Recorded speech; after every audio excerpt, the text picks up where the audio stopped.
Click the subscribe button below. If you find the information useful, please click the like button, to help others find our content. For more information you can visit our website, at thejerusalemassembly.org.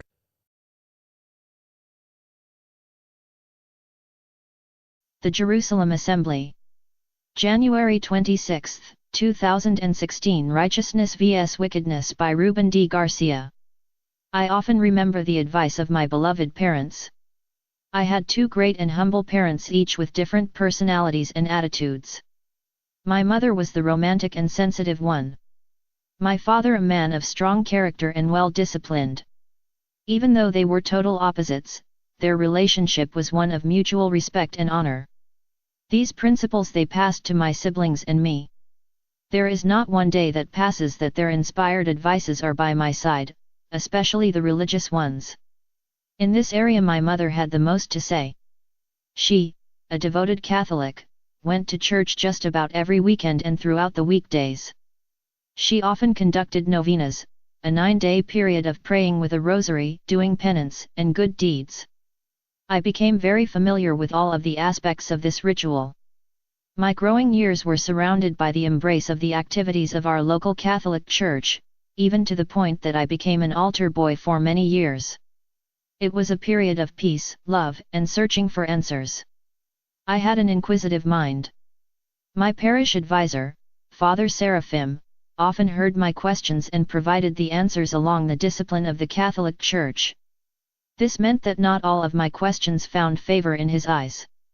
He simply would respond, "Because the Bible says so." I had no quarrel with some of his answers because after many years of studying and researching the Bible, I did find that most of the answers to my questions are within the Bible. This brings me to this article. Sometimes, the most elusive things in life are before you, not at the edge of some distant horizon.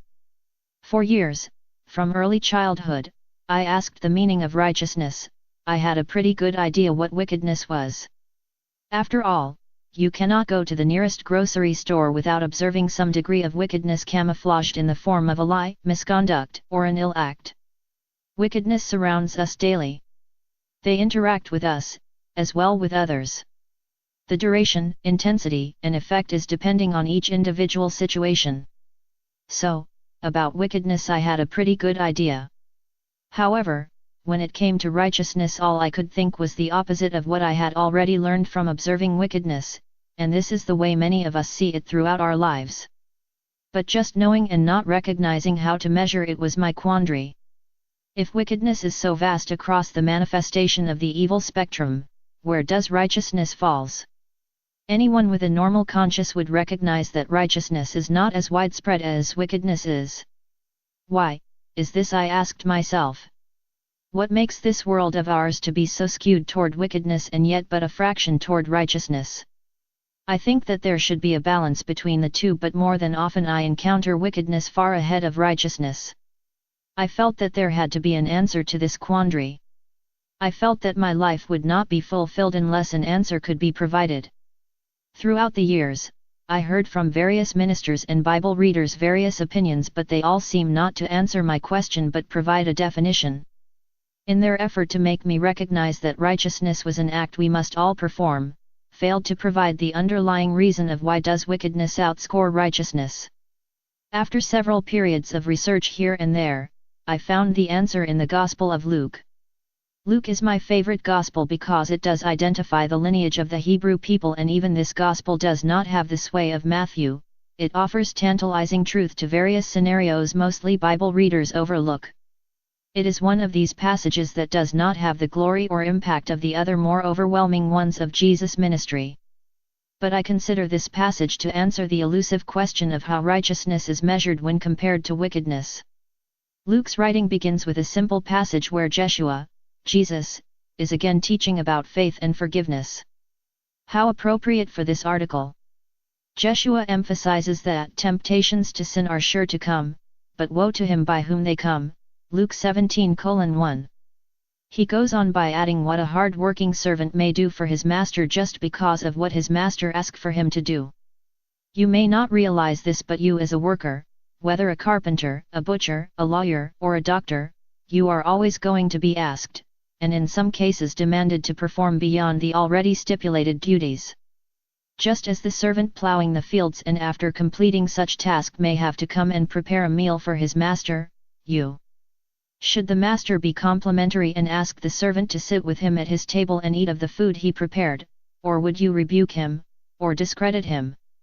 How many times have you worked fervently because of your principle, attitude, or honor about the chosen profession, and after all of the hardships of the day, you find your boss, or whoever is in charge disregarding your efforts, and in some situations you encounter that their behavior toward you, your performance is reproachable. But you remain in silence and go about the rest of day with a very heavy heart. Disappointment and discouragement are not part of righteousness. Faith and trust in God is. This is what Jeshua told his disciples in the same chapter, and thus applies to all of us that work for a living. Luke 17, 5-10. Wickedness is the largest measurement within man's world. Yes, righteousness does manifest itself also, but in a much smaller proportion. Why? You would ask. Well, the answer is in our human attitude, and according to the passage in Luke 17, 11-19, Jesus comes into a town and found 10 lepers. With a loud and painful shouting, they asked for Jesus to heal them. He, of course, takes pity on them and healed them. But before they could leave, he commanded for them to go and show yourselves to the priests, Luke 17:14, and as they went they were cleansed. The scenario seems harmless. 10 suffering lepers that Jesus healed.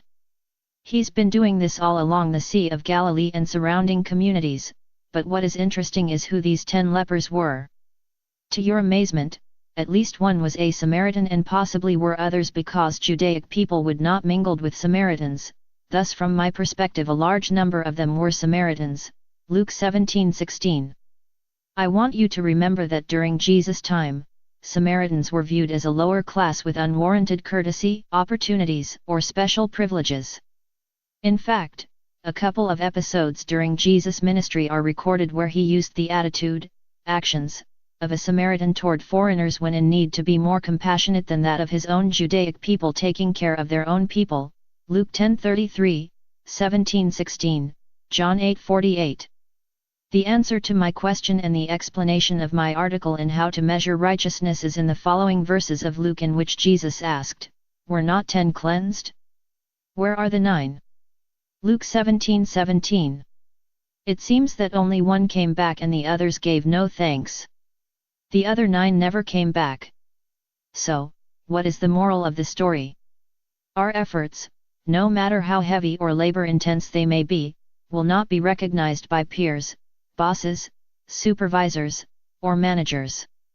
The true righteousness comes from the people we assist, aid, help, and comfort.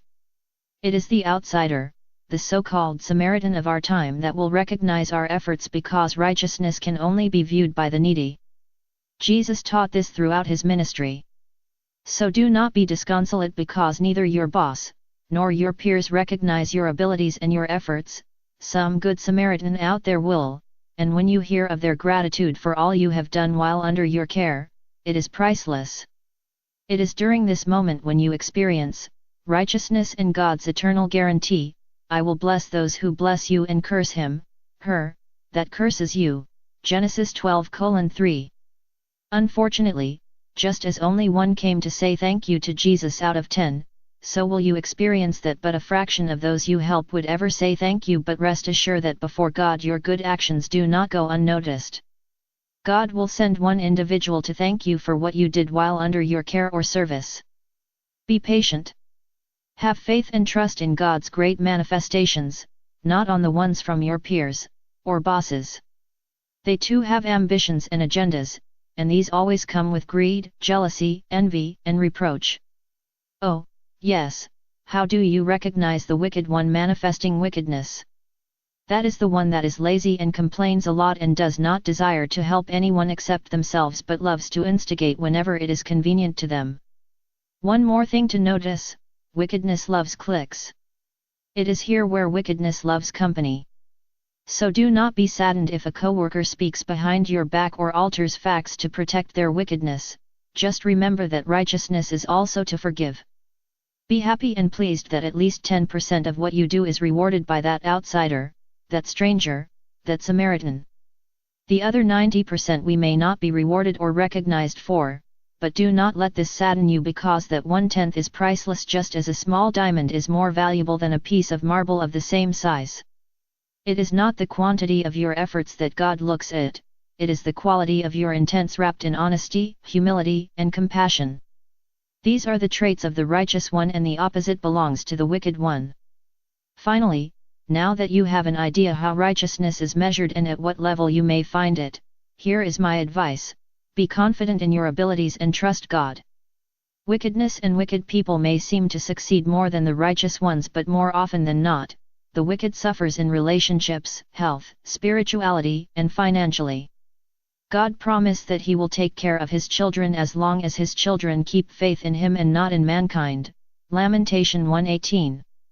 Remember Jesus' words in Luke 17:6. It is the appropriate verse for our times and for my conclusion. Shalom.